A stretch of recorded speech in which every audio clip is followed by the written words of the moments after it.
It's pretty self-explanatory when they know that the Y, it's where it crosses the Y. That's one that they're really good at doing. It's the slope that really gets them down. Cross, and I teach Algebra 1. One of the technologies we use is our projector and our document camera, which allows me to work problems out for everybody to see. We use our calculators a lot, and we use multiple different online programs, Desmos, Quizlet Live. They're different programs that help us kind of the students practice or to see visuals of what we're doing. And some strategies that we've learned to do are being able to break down our content and explain why we do the things that we do. Our students are ESL students, and so they need us to be able to connect it to something they already know. And if we can break it down and show them why we do what we do, they have a better chance of understanding the math. And so that is something I feel like we've been really successful with our ESL students. Okay, what are the topics that you teach for 8th graders and 9th graders? I mean the contents that you teach for the students.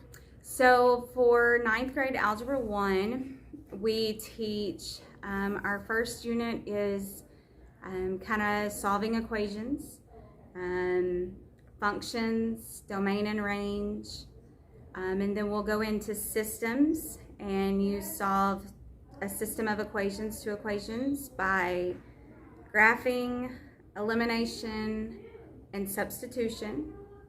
And then we do inequalities where they have to shade, if it's less than or equal to.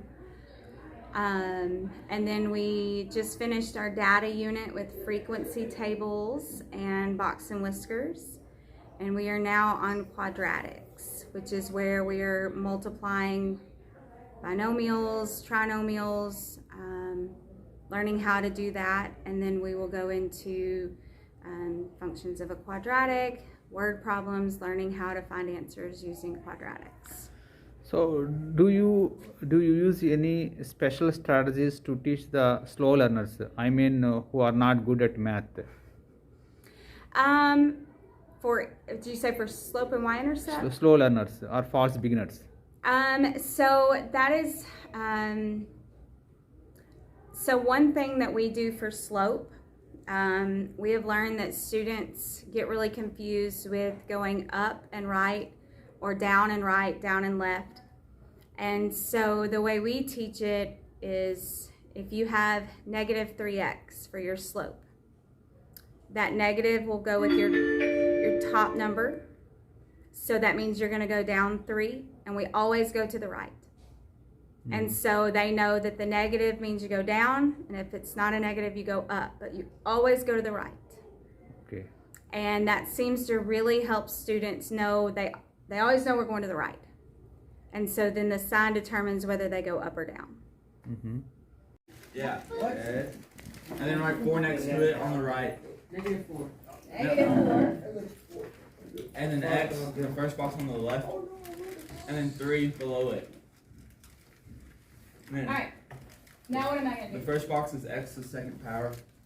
Because x times x is x squared. And then which one next? Let's go here. X or negative 4x. And 3x. 12. There you go. Negative 12.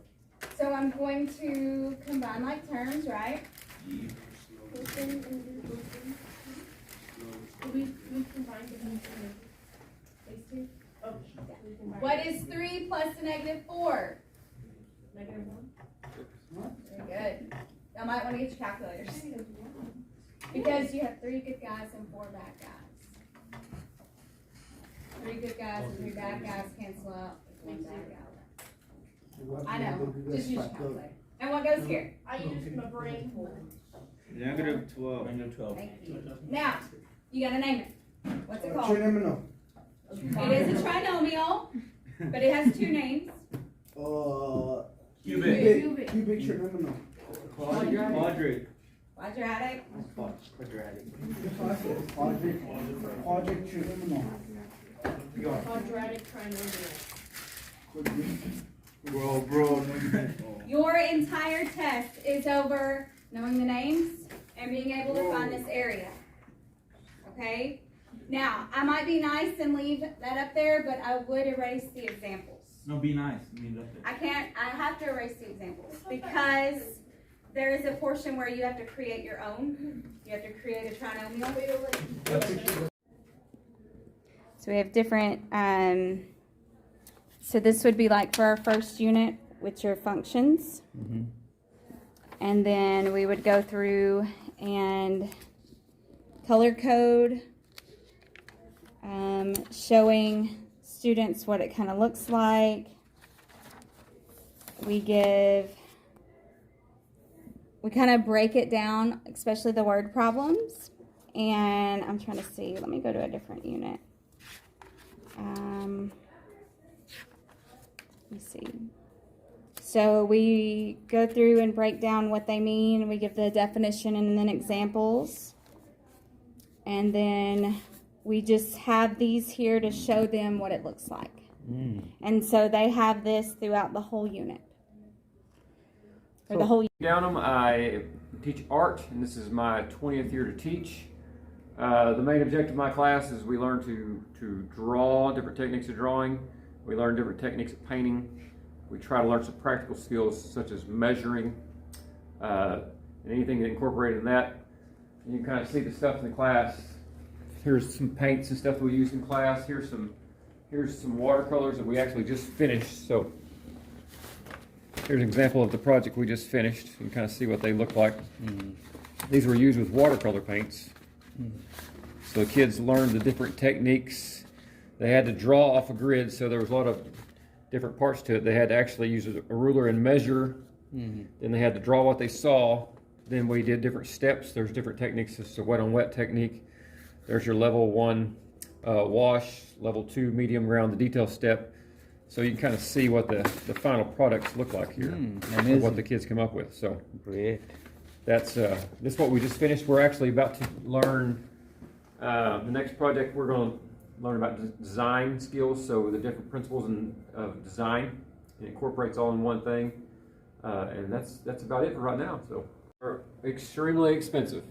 So, for example, this stack of paper right here is probably a couple $100 worth of paper. Oh. So and by the time when you have 100 and something kids per semester, it gets really expensive. So you got to have enough for everybody. So I do have funding, so I can buy stuff, but you know. So is it the school that's going to sponsor all the papers and everything, or do you individually get the funding from any other individual or any The students help have a little small fee they pay, but I do get funding from the school. The fee that the kids pay basically kind of replenishes stuff every year. Then the funding stuff, I can actually get better stuff and get enough where we can make it through the year. So, but I ordered. Hang on a second. What you got, bud? We go to a hall. Try to have. Well, I have 15 tables, so I try to have a box per table. So if we're doing something, I can get each kid a box, and then they have. Those are brand new markers. I know there's not a lot in there, but they're brand spanking new. They get new stuff every semester because markers go pretty quick. So I try to get enough where the kids are not having to share too much, but they've got enough where. So for example, color pencils. I have enough. I have 15 boxes. So every table has a box, and you can see that the kids finished painting. So there's 2 paints. There's brushes.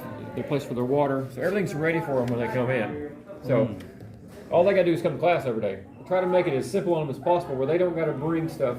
Because when you got to rely on kids to bring stuff, they don't bring it. Yeah. So I try to have everything for them, ready to go before class starts and during class. So really the only thing they have to bring is their Chromebooks, their computers. Other than that, I supply everything for them. So is there any other room for you attached to this and to learn? Yeah, I have a storage room there. Yeah. Then I have another small spot here that I use. Come in there. This is my storage here, so you can kind of see. Here's a drawing the kid just did. so you can kind of see some of the stuff. This is some student paintings. Oh, wow. So, but yeah, this is a shared space, but I've got this little corner here, then the rest of them kind of have the rest of it, so. And I just use, like I said, I use it for storage. Oh, lots of material here. Yeah, try easy access for the kids. And so.